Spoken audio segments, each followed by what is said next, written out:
Parker. Anybody here? After y'all good? Oh, wait on camera.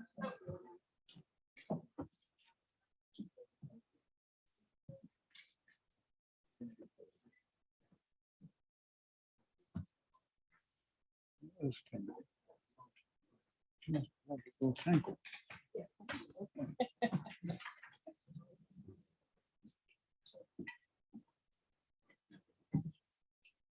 Okay, Mr. Parker, I'll turn it over to you. Thank you, Mr. Mayor. Met in the executive session, discuss contractual matters and receive legal advice concerning the fire station six. No action was taken on that matter. Thank you, sir. All right, other business, discussion of proposed upcoming council agenda items.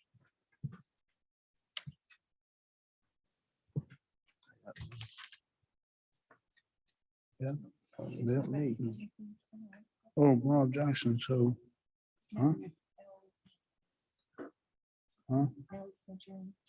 Adjourn from Finance Committee.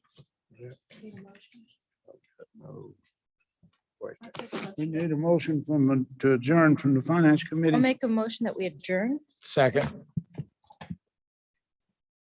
Okay, all in favor, signify by raising your right hand, voting yes.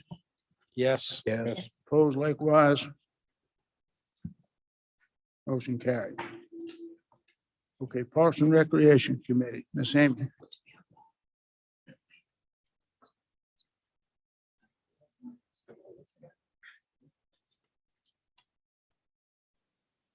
Well, Mr. Jackson's not here, so I'll go ahead and open up the Parks and Rec Committee for him. Thank you, Ms. Carson, council members. The first thing on the agenda for the night is discussion of the Cuthbert Center renovations. There was sent an email earlier this or last month regarding the current status of that building. Mr. Rich Palmer had done an inspection of that building in May of last year, so I included that as well. Unfortunately, we're kind of at a position now where we have to really decide what we want to do with the future of that building. I don't think the current condition of it that we're going to be able to keep it open the rest of this year. There are a lot of problems with that building. And I understand if you guys want to table that until after our budget retreat as well, along with those other items that we discussed earlier this evening. But I'd be happy to answer any questions that you have as it relates to that building. Does anybody else on council have any questions? If we're going to discuss it at the budget retreat, I think that's fine. I mean, I know we've kind of been going, excuse me, I don't know. I think I know that we've been trying to fix it from year to year. And, you know, so I would want to be hearing at the retreat, why is that prohibitive now versus what it was last year? Rich's thing was a year ago, virtually. So getting an update, I think, will help us understand that better. And I can provide that to you. I will say that at this point, the floor is failing again, which is why we're going to have to probably close it sooner than later, just out of safety. The windows are also starting to fail, and it's not as simple that we can just replace it because all of the siding is also rotten. The brick is starting to separate from the building. The list is just so long that the amount of money that we would have to spend to get it back, it's just not fiscally responsible, I think, at this point, unless I think that's a conversation that we have to have, whether you guys want to invest that significant amount of money into it. Okay. A couple of project updates. I'll just run through these really quick. So for the Somerville Preserve, we're still waiting on the wetlands permit for that first phase before we're able to start paving the parking lot. For that second phase, as you guys are aware, we ran into some issues with the permitting potentially for the piers. However, the mayor, council representative, Senator Bennett, staff representatives from Collins Engineers, GL, the Ashley Scenic River Advisory Council. We met with representatives from OCRM on March 28th regarding the installation of the boardwalks and fishing piers. A solution was reached. The town was going to subdivide the land into multiple parcels. This subdivision will be coming before council for approval in the next month or two. And then also on Friday, I just got a preliminary letter saying that the grant that we had written for that project was approved, and I'll get an official award letter. So I'll have some information about that coming soon. Great. The resurfacing projects that we are working on, the Exelia courts were completed. Those reopened in March. The Wascall basketball courts were completed and reopened in February. The East Richardson Trailhead, we've been working to create that parking lot, redoing that for the Sawmill Branch Trail. That is complete. There's just a few minor touches, including new signage, a bike repair station, air pump, things like that are on order and will be installed shortly. Right now, we are working on Shepherd Park. Stormwater did just complete dredging the old pond that was at Shepherd Park. And in the next month, we're going to be installing one of the playground pieces that we had saved from Saw Alexander and do some general improvements to that park as well. Any questions about any of those projects? Okay. The next thing on the agenda, I just wanted to make council aware of and see if you guys had any questions. Staff is exploring the creation of a 501c3 foundation. This would be to support and enhance the town of Somerville parks and recreation opportunities. Next on the agenda is the Somerville Skate Park. We held a community input meeting on March 29th. This was at the Somerville Skate Park. We had 39 people attend this meeting. There was a lot of enthusiasm and excitement and a lot of interest from the community in expanding that space. And so we are going to schedule another meeting at some point in the future for that community to get together and talk about what they would like to see. And then the last item on the agenda is just a quick special events update. So Flowertown was a huge success. We had 36 parks and street staff that worked there that 3-day festival. We also hosted the first concert on the Square event in March. And then in April, we have a movie and the second concert on the Square event scheduled. And that is everything that I have tonight. Any other Yes. questions from council for Parks and Rec? No. Okay. Mr. Brown, do we have an emotion to adjourn? I'll make a motion to adjourn the Parks and Recreation Committee. And I'll second that. So we are adjourned. I'll call the meeting of the Planning and Development Committee to order. Ms. Schuler? Thank you. We only have one item on the petition. It's one item on the agenda, petition by Charleston Capital Corporation to annex Dorchester County TMS number 145-06-06004, located off Paradise Point and totaling approximately 1.584 acres. Currently zone CG General Commercial in Dorchester County and will be zone GB General Business upon annexation into the town of Somerville's municipal limits. This is in Council District 3. Planning Commission held a public hearing and made a recommendation for approval at their meeting on March 21st. Ms. Schuler, it would, I asked you earlier, but I believe it would be helpful since I couldn't figure out where Paradise Point was, to tell us where Paradise Point is, so they know everyone knows what's surrounding this parcel. Sure. If you look at the exhibit, the large red block kind of at the top of the page is the shopping center with the Harris Teeter off of Old Trolley / Bacon's Bridge Road. And so Paradise Point is just after that shopping center. It's a small road that really previously just led back to the townhomes back there. And so this is just another parcel back there that has just been sitting vacant. So they do need water and sewer from Somerville CPW. And so that is one reason why they are requesting annexation. I make a motion that we recommend approval. Second. Any further discussion? All in favor, say aye. Any opposed? Motion to adjourn Planning and Development Committee meeting. Second. All in favor? Aye. Aye. Aye. Thank you.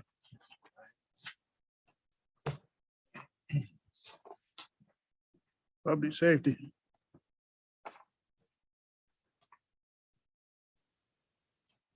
Chief Wright.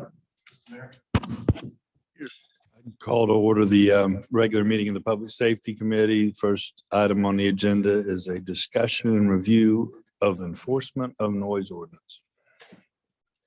Chief?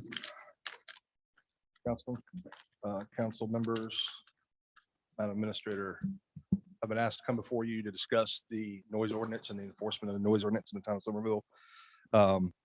We've had some recent discussions, myself and Councilman Jenkins, in reference to some complaints that have come in the area of the historic district as it pertains to loud vehicle traffic mufflers, loud music, and that particular type of stuff.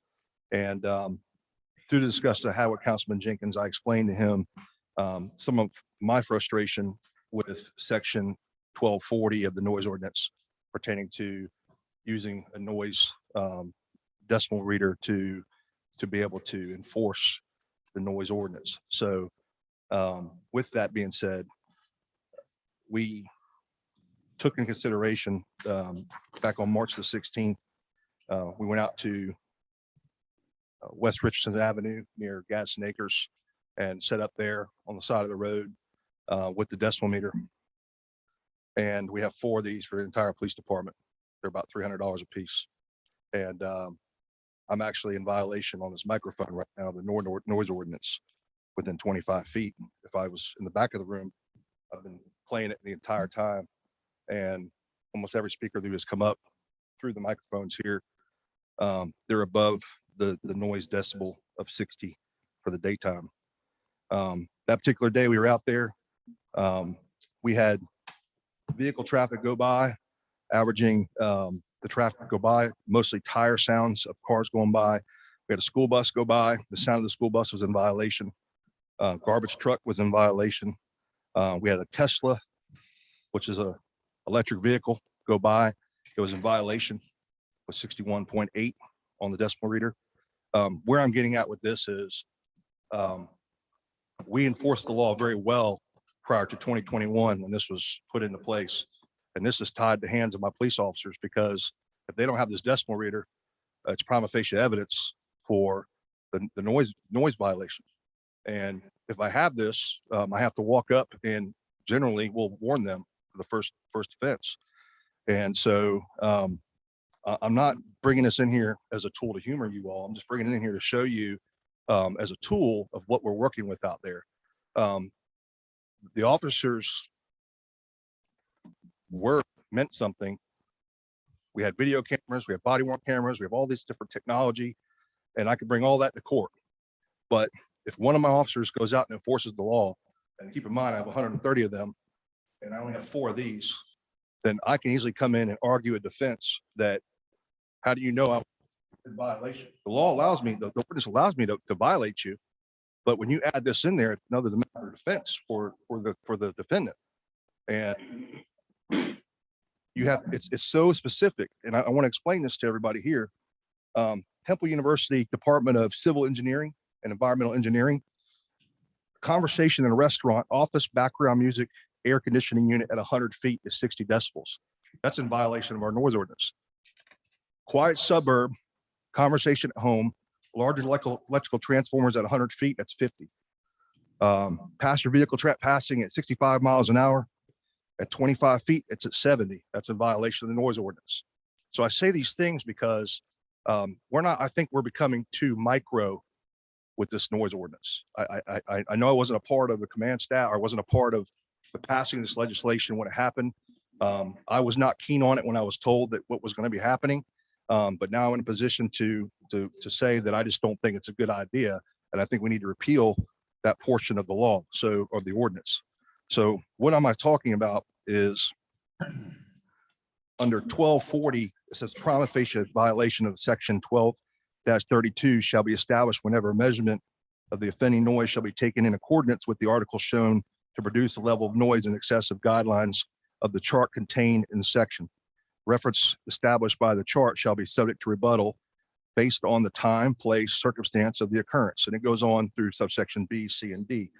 But noise ordinance, the noise for the town, daytime definition from 7 a.m. to 10 p.m. If you're at 60 decibels, you're in violation. At nighttime in the town wide, it goes down from 10 p.m. to 7 a.m. It goes to 55. When we did this thing over here on March the 16th, and we had no cars passing by us, just the ambient noise that was registered in the area varied between 44.1 and 54.3. So I say this because if you get an officer or officers, and in my case, I was even ignorant to it, that think that this is the only way they can enforce it, and they don't have one of these in their hands, they're not going to enforce it. It's their discretion. So it talks about downtown business district from 7 a.m. to 10 p.m. They're allowed to have 80 decibel reading here. So I could be down walking on Hudson Square. And obviously it covers permitting what the town administrator allows for different events that are down here, but they're all in violation of the noise ordinance. They're above 80. And at nighttime, it goes down to 75. So you have the train that comes through. Obviously it's not part of the violation. And we all want to have quiet peace in our neighborhoods and in our town. But I just think that having this in here is not a good idea. And I will stand by or stand with anybody, whichever way you want to go with it, we will enforce it that way. But I wanted to bring this to your attention. It was through conversation with Mr. Jenkins that we came to this point where we are here today. And I know, I think some people are having a real hard time in this town grasping the fact that there's more noise than before, but unfortunately we're growing. And I can't have police officers on the side of the road waiting for someone to drive by with a loud muffler to stop them, to give them a warning. If they see it and they're in the area and they stop them and do that, so be it. But to sit on somebody's street, and we've had residents want this, to just sit and allow our officers to have someone go by just so they can have them stop them and wait for them. My officers are busy. They're out here doing all different types of law enforcement measures out here. And it is important, but I just want to make sure everybody understands kind of where I'm coming from with it. And I know from a prosecutorial standpoint, if you have an attorney as good as Bill McIntosh, he's going to tear you up on the stand if you don't have one of these noise meters. Would you agree with that, Constable?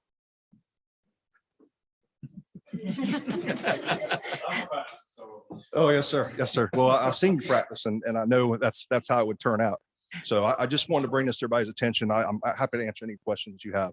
Chief, I want to make sure that I understand what you're suggesting. Yes, sir. I happen to live on South Laurel between Richardson and Central. I hear this at my house regularly.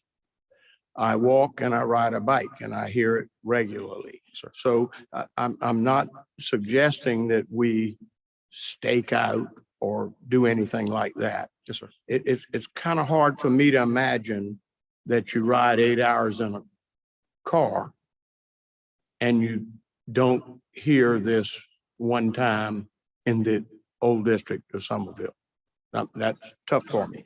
But when I read, and this is more important. Yes, sir. If you're suggesting that that is a detriment instead of a help, that's what I want to understand, because I read 1236 and in the enforcement of this article, an enforcement officer may be required to exercise judgment in determining if a particular noise is sufficiently loud or otherwise so offensive that it would substantially interfere with persons occupying nearby public or private property.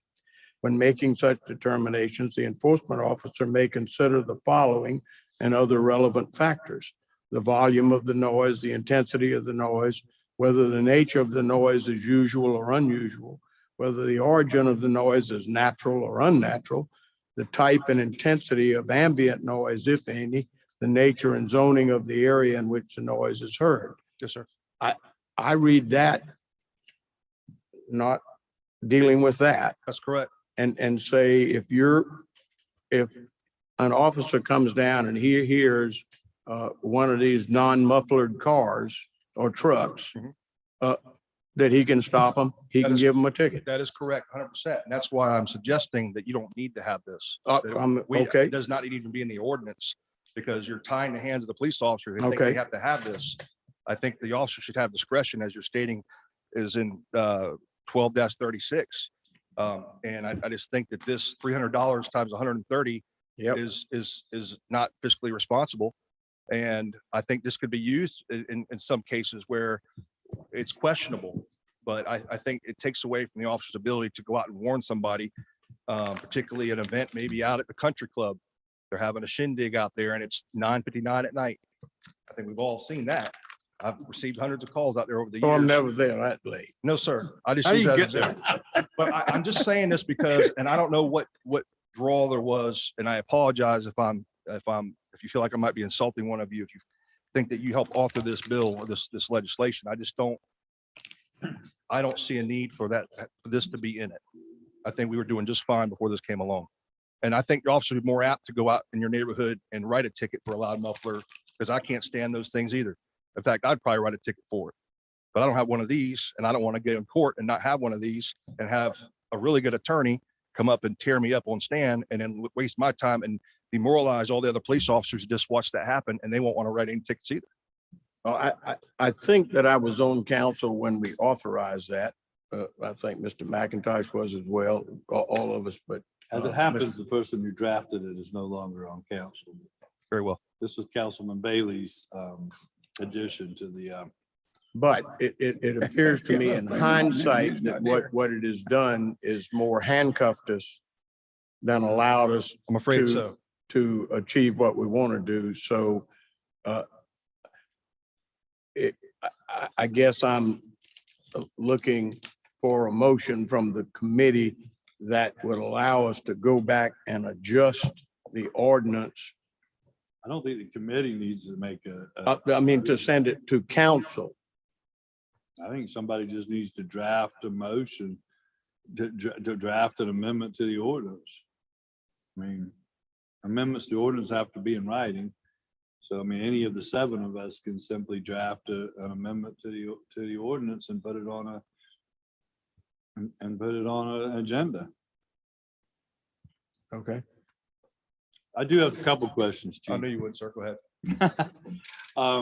And I do recall that Councilman Bailey was concerned that our existing ordinance was susceptible to attack by crafty defense attorneys. Yes, sir. That would say that without this language, it was too vague, it was too ambiguous. So it was an attempt, as Councilman Bailey was wont to do, to tighten things and to make things very precise. But I think that those particular levels are awfully low, and people are in violation of them all the time. So I'm fine with us trying to, really, since I've been on council, this will be a third attempt. We've really completely rewritten our noise ordinance twice in the last 10 years. So I guess my question for you, you've been here this 10 years. Yes, sir. Given your ballpark, how many noise ordinance violations have ever been written in a year? I used to love writing them when I was a police officer. Was that? I used to love writing them when I was a police officer. And did all of your colleagues? I think anybody where there's a quality of life issue in this town, officers take that personal. Littering, drunkenness, loud music, disorderly conduct, urinating in public. I equivocate it to that. You're violating the peace of the sanctity of this town.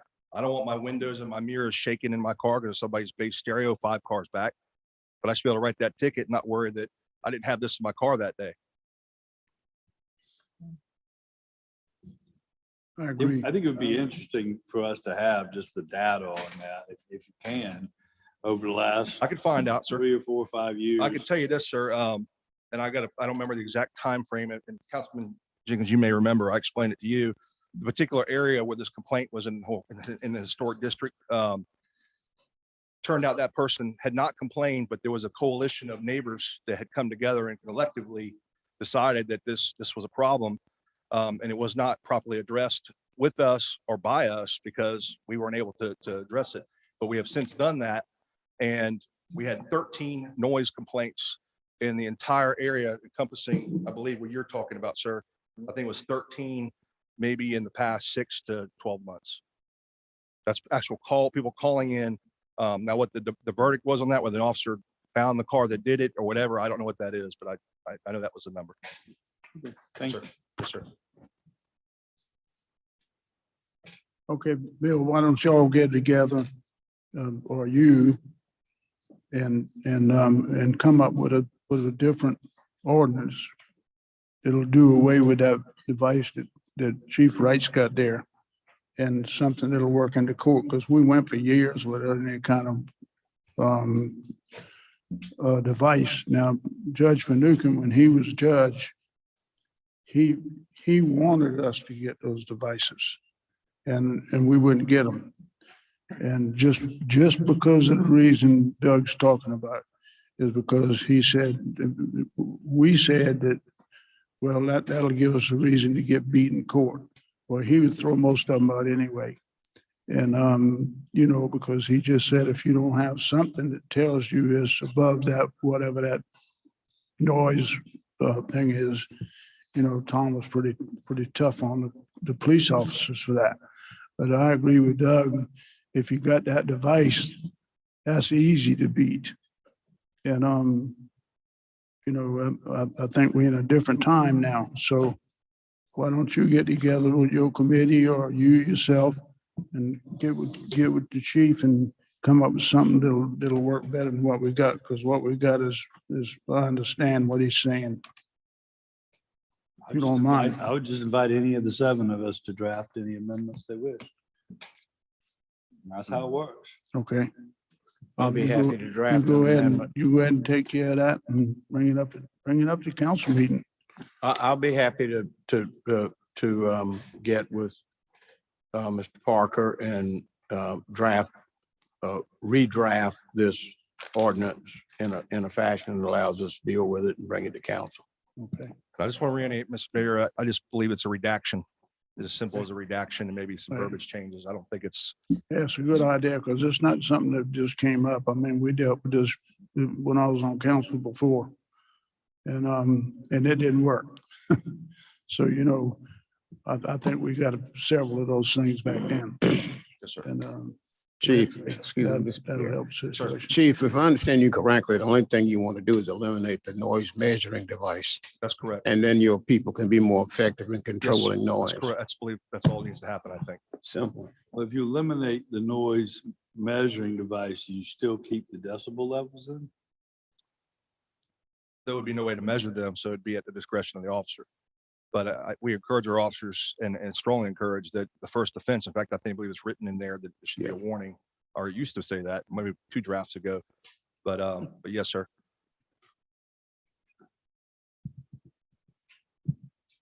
Well, before we got the noise measuring devices, I think we were doing a little better with handling noise as law enforcement officers. Now that we've got the device, it's a headache because you can't really take somebody to court. If they take you to court and you don't have that little thing, you're in trouble because they know you're supposed to have it. But the best thing to do is just eliminate that, and let's get back to doing it the old fashioned way. You give them a warning and they said, okay, well, if I get drunk again and do this, the police is gonna come. So they don't do it the next time. Well, I understand Councilman Bailey's intent. I think it was Yeah. definitely good. I just think that maybe some things weren't raised some properly or at all. So, It was a good notion, but it's just hard. It's too hard to enforce. And it's tying up a lot of manpower with your 130 officers because people are calling about noises all the time. And so, you know, they go out with the little device and then they're handicapped. So it's just best to go back to the old fashioned way of doing it. People still respect officers in blue. If somebody's having a block party or whatever, it's a lot of noise and you show up, they'll quiet down. They'll respect that. Yeah, in most cases. Yeah. All right, you got anything else, Chief? sir, I have my outline for police department. Yes, sir. We had, Beth's doing a great job. It's good.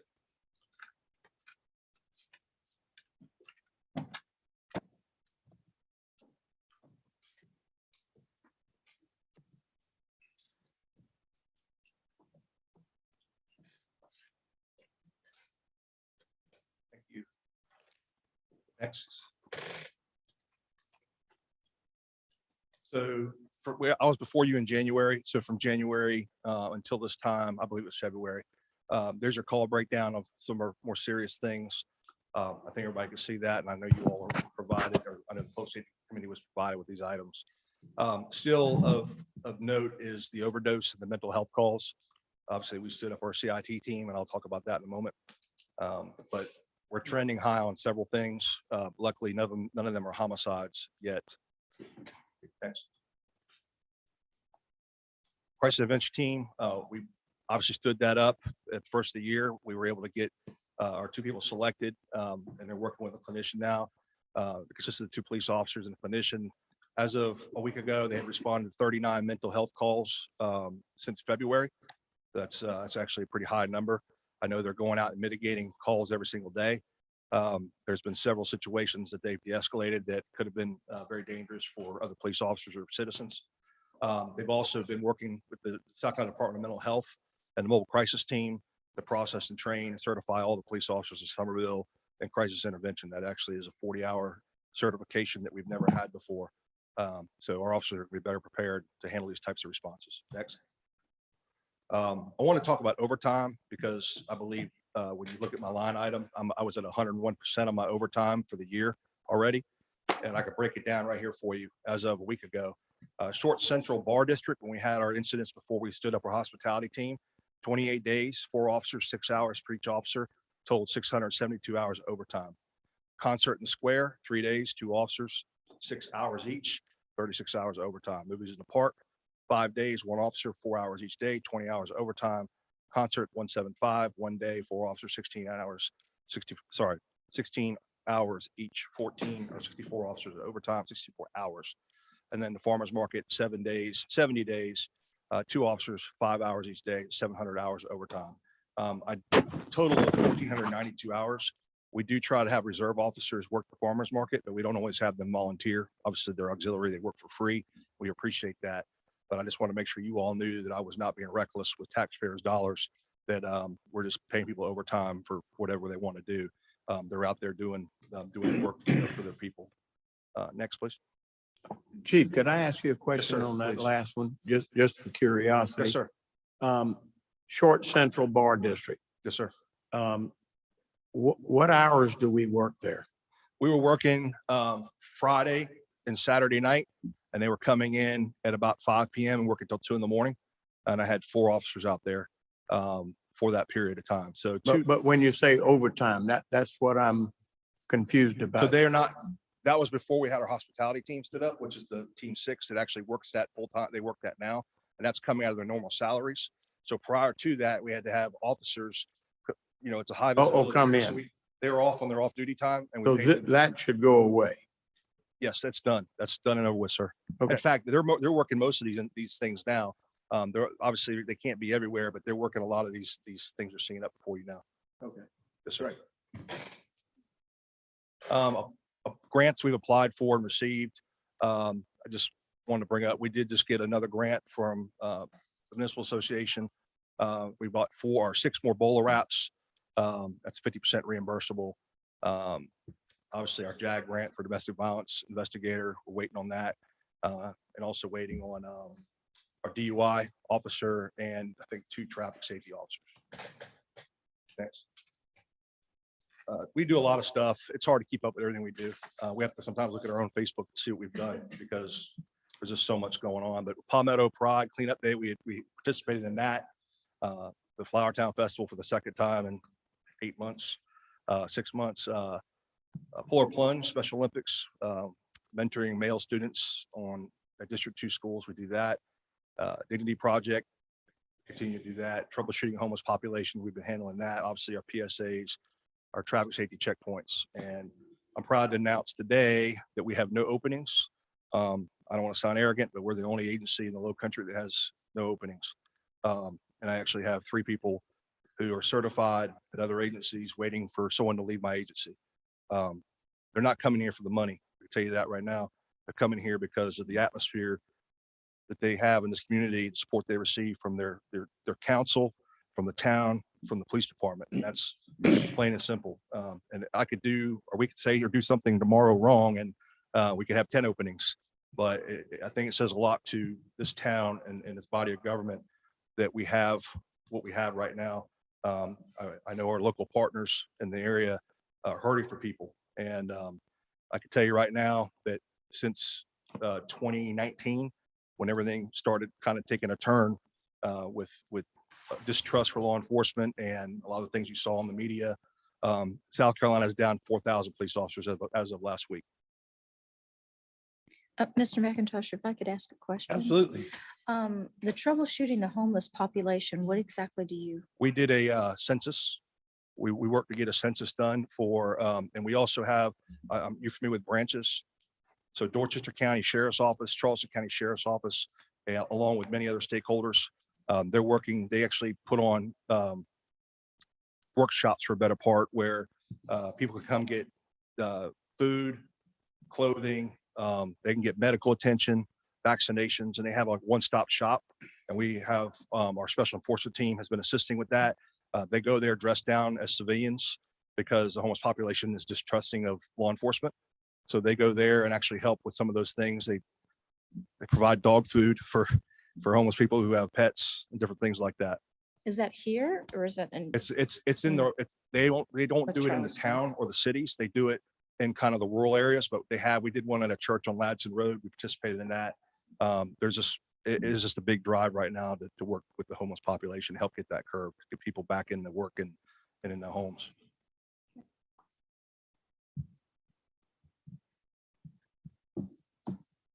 Doug, I just have a comment for you.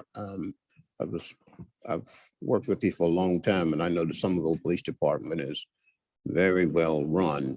And I'm aware of the fact that most of the time you don't have any vacancies. It's an outstanding department, as I alluded to when we were talking about the redistricting and drawing the lines. Somerville is attractive to people because of people like you and the job that you do. So we want to keep that going. We want Somerville to be Somerville. We appreciate what you're doing. Yes, sir. Thank you. It's Thank not me, it's my people. Thank you, Chief. Thanks. Chief Waring.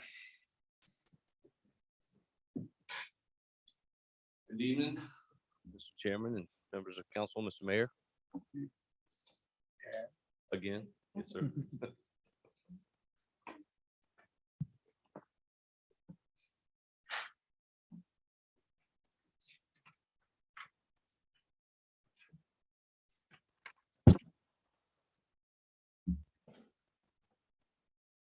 So just a quick quarterly update for you all for the committee.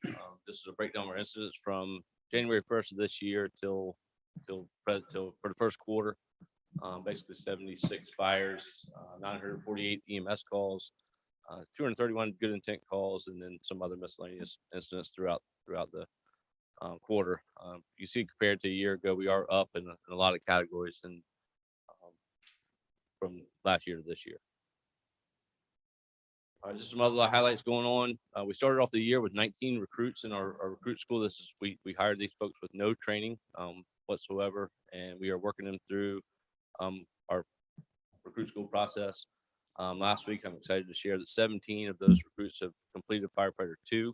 We have lost 2 recruits along the way. One just dropped out because he decided he chose the wrong profession, and the other dropped out because they weren't able to successfully complete firefighter 1. Still remaining, we have firefighter survival training that they'll take part in. They'll go through our operations and our department SOPs and car seat installation program. We'll certify them in that and with that program, and that'll lead us up to graduation on May the 13th. That'll be at 11 a.m. at the rec center. I would encourage you all will receive an invite for that graduation ceremony. So encourage you all to attend if possible, if your schedule will allow. It's a really great celebration, and we're excited about getting these 17 recruits completed through the program and riding our trucks. After graduation, a bulk of them will move on to EMT training. It'll take another month, so we'll see these guys on the trucks in July. So since late last year, we had some turnover in late last year. Many of those people that did leave us were our certified ladder truck drivers. So we've had a kind of a making up, catch up there to get our people certified to drive our trucks. We've successfully got 4 additional personnel that are up and running, ready to go for that driver. And we've recently, within the last quarter, we put a new engine and a new ladder truck in service. We've ordered the engine for Station 6 that will be coming down the pipe. Well, as you can imagine, with most things that you order these days, you don't get a delivery date or time or timeline on anything you're doing. So they're guessing about 425 days is the build time on this engine is what we'll be waiting. So about a little over a year. And we ordered some admin vehicles back in the fall of last year that we still don't have a delivery date on those as well. So we in need of three vehicles pretty bad right now. Station 6's building plans have been submitted for permit. Usually that process takes about a month and a half. I did get an update from Jesse tonight that this afternoon that it's just in the building department now, and all the others departments have signed off on it. So it should be much longer. We'll have that permit in hand. This past quarter, we just signed a contract with Tepco Construction to do some renovation work at our Station 1 and our headquarters station. This was funded through the CDBG funds. It was advertised for bids, and Tepco was awarded the contract. This is basically going to do some painting and flooring installation, new flooring and whatnot. Just basically give the station an overall cleanup and facelift. A new hood system is probably the biggest part of the portion of the project in our kitchen. So we spent a great deal of time with our annual OSHA equipment testing. This is something we do every year. We did have 2 35-foot ladders that failed inspection this year. They failed, so we've had 2 replacements ordered for those. We actually ordered an additional replacement so we'd have a spare in the future. So that lead time is pretty extensive as well. Surprising. We're going to wait 3 months when these ladders come in. So we flow tested all of our air packs and had a few minor repairs. Then we tested 35,000 foot of a fire hose that we have in house. We did have 900 foot fail of the 35,000. So we're in process of repairing and replacing those sections that failed. All of our engines did successfully pass their pump test. So plus there. We spent a great deal of time in the last month just preparing our 2022-23 budget. I utilize a team approach for the budget process. It kind of brings more people, gets them involved with the project, with the process for 2 reasons. One is it's a pretty big load to lift for the working through our department budget. So it's nice to have some help. And the second part of that is it gives them an opportunity to kind of learn the budgeting process. So in the future, they'll know exactly what to do as far as how the budget process works, and helps kind of build that depth on the department of knowing what to do and how to do it. And finally, we assisted with the Flowertown Festival this past year. We had 12 personnel that worked every day on various posts. We staff an engine right here by Town Hall that's available to respond to incidents within the festival or outside of the festival, as basically the festival splits the town into 2 different areas. And this allows us to have more help on this side of town without having to wait too long. Any questions? Thank you, Chief. Thank you. Motion to adjourn. Motion to adjourn. Second. All those in favor? Aye. We're adjourned. Okay, we'll open up the Public Works and Committee on Water Supply. Good evening, members of council. We have 2 items on the agenda tonight. One is we received a request from local News 2 put a camera on top of Town Hall Annex building. I guess the idea behind this would be they would use it in their evening or news shows in the evening, in the morning, for cutaway footage of the town square or if there's events going on, they could focus on that with the camera. This was brought to us. We don't have a lot of details yet. I just want to get everybody's thoughts on it, on the concept of this.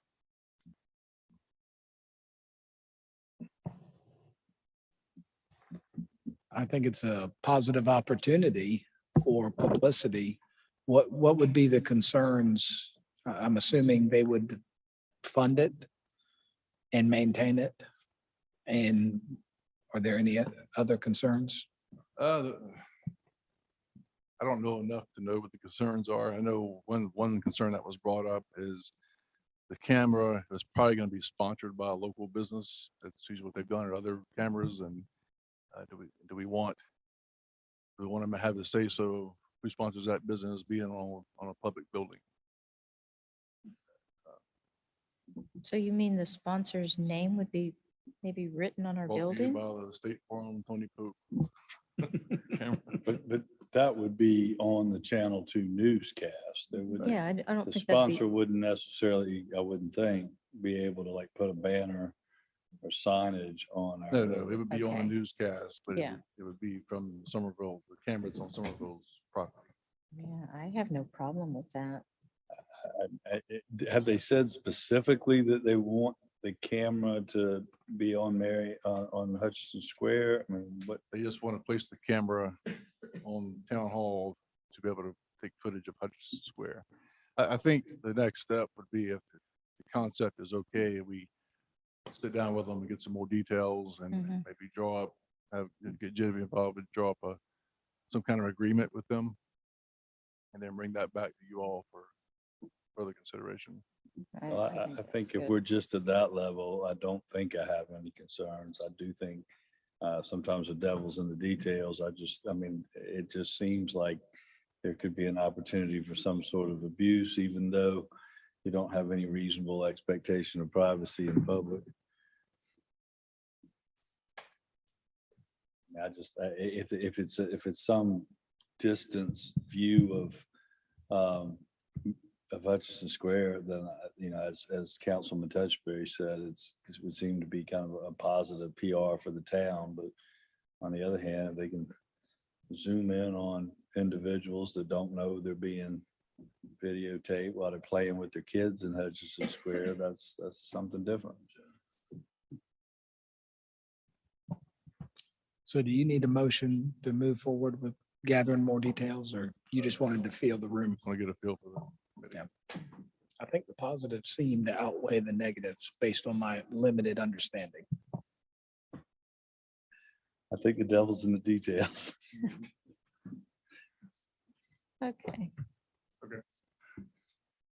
The second item is a discussion kind of to include, talk about changing the stormwater ordinance, making a couple of modifications. Y'all get the language, the existing language, proposed language. Basically changing the impervious surface language that will reduce the rate of imperviousness.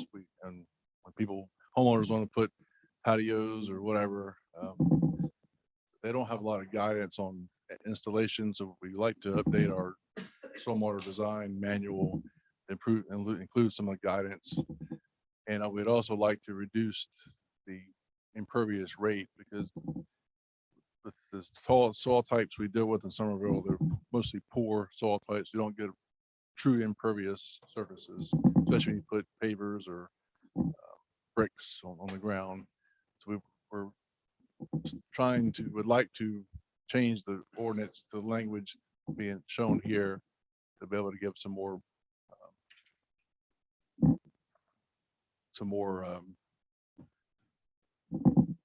make it more flexible for staff and improving impervious surfaces.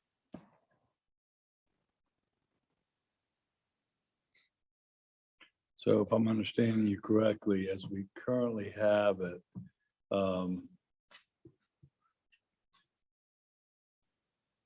it's mandatory that these be considered 100% pervious. And this potentially gives basic staff's discretion, some home or property owners more flexibility, the ability to not have all of these structures count as pervious.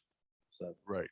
It basically, it gives a more true representation of what's being put on the ground. it's not 100% impervious. It's not 100% pervious. There's some impervious values to it that really aren't measured unless they hire an engineer to do an infiltration calculation, which no one's doing that. Really, no one's doing that on commercial developments.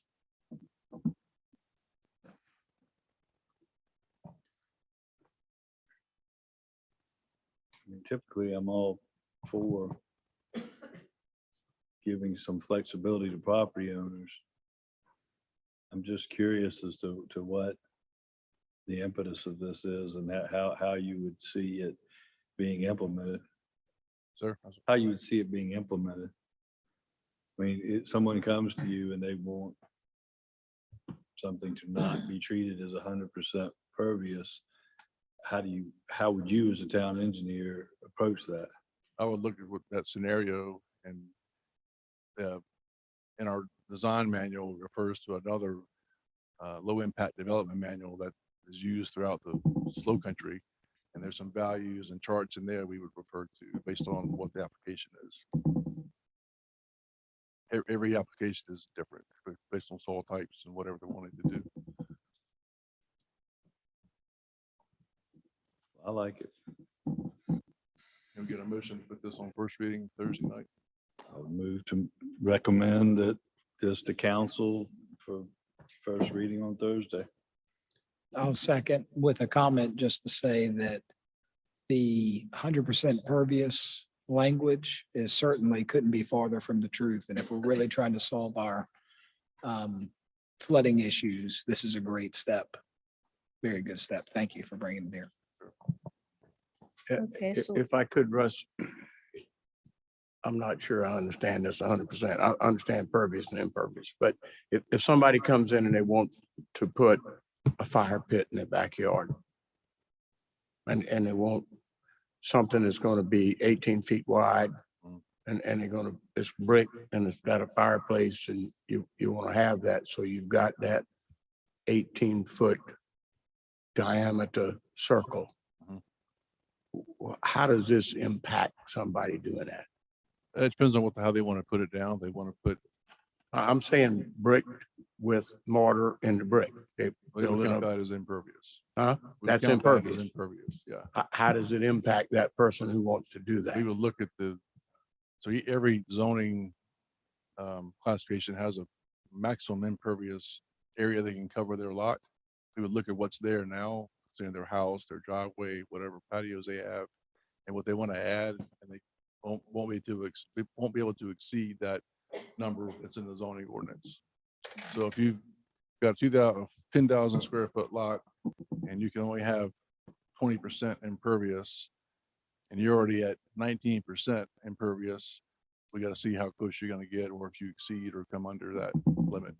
So would the objective be that I come in and say, I wanted to do it the way I wanted to do it? Our guidance would be you're not allowed, Our guidance, based on that, you're not allowed to do it the way you want to do it, but you could do it this way. Right. Okay. yeah, we would all, in the design manual, we've included some language on what materials you should not use or can or should use and how to apply those. Okay. Thank you. okay, so we have a first and a second to move this on to Thursday night's agenda. All in favor? Aye. Passes. That's all I've got. All right, thank you. Are there any other questions from? All right, Motion to adjourn? yes. Second? All in favor for adjournment? Aye. Aye.